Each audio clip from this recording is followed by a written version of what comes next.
David Schwartz, directeur technique de Ripple, a eu un échange sur Twitter avec Turdemest, un partisan du Bitcoin. Ils ont discuté de la différence entre les actions Ethereum et Microsoft. Demest a fait valoir que selon le test de Huawei, l'ETH est une sécurité. Schwartz a fait valoir que l'achat d'ETH ne confère aucun droit légal à l'entreprise, comme c'est le cas pour l'achat d'actions Microsoft. Le débat met en lumière le débat en cours au sein de la communauté cryptographique sur la question de savoir si les crypto-monnaies doivent ou non être considérées comme des titres. L'issue de cette conversation reste à déterminer. Je donnerai à cet article une note de 6/10. Il propose une discussion intéressante entre deux personnalités bien connues de l'espace cryptographique, mais il ne fournit aucun critère ni conseil d'investissement direct. Il s'agit simplement d'une conversation qui met en lumière le débat en cours autour de la classification des actifs numériques et ne fournit aucune conclusion ou orientation claire.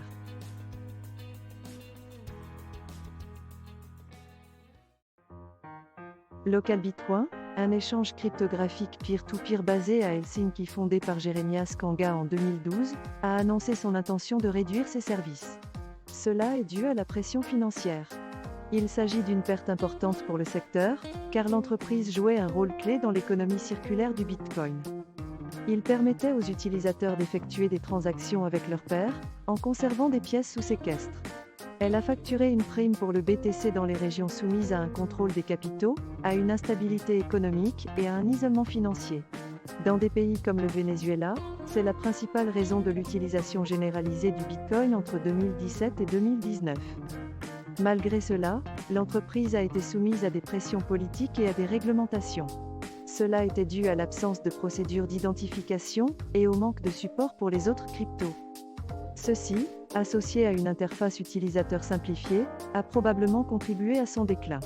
Les volumes hebdomadaires moyens étant tombés en dessous de 1000 BTC en 2021, un marché baissier a peut-être également joué un rôle. La fin de LocalBitcoin pourrait nous rappeler la nécessité d'encourager les paiements en chaîne et de créer une infrastructure essentielle à l'adoption du Bitcoin. Le potentiel des biens publics à fournir une plateforme où les pairs peuvent se retrouver est également remarquable. Je donnerai une note de 8/10 à cet article.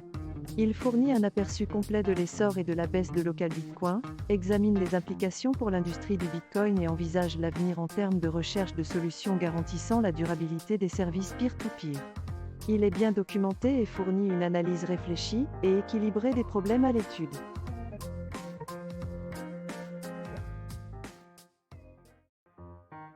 Coinbase a récemment pris position contre les excès de pouvoir du gouvernement en matière de protection de services tels que le staking.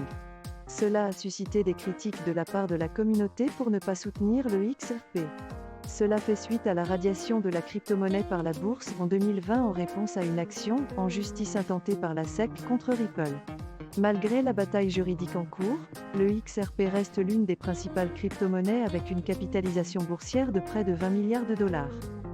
En outre, une récente victoire juridique impliquant la vente de jetons Credits a permis à la SEC de confirmer officiellement que les ventes de crypto sur le marché secondaire ne constituent pas des transactions sur titre. Cela implique que Coinbase peut proposer des transactions LBC sans aucun problème juridique. Je donnerai à cet article une note de 7/10. Bien qu'il décrive avec précision les problèmes liés au XRP, à Coinbase et à la SEC, il ne fournit aucun conseil ou critère d'investissement clair. Il fournit toutefois un bon aperçu de la situation actuelle, ce qui peut être utile aux investisseurs qui souhaitent prendre des décisions d'investissement.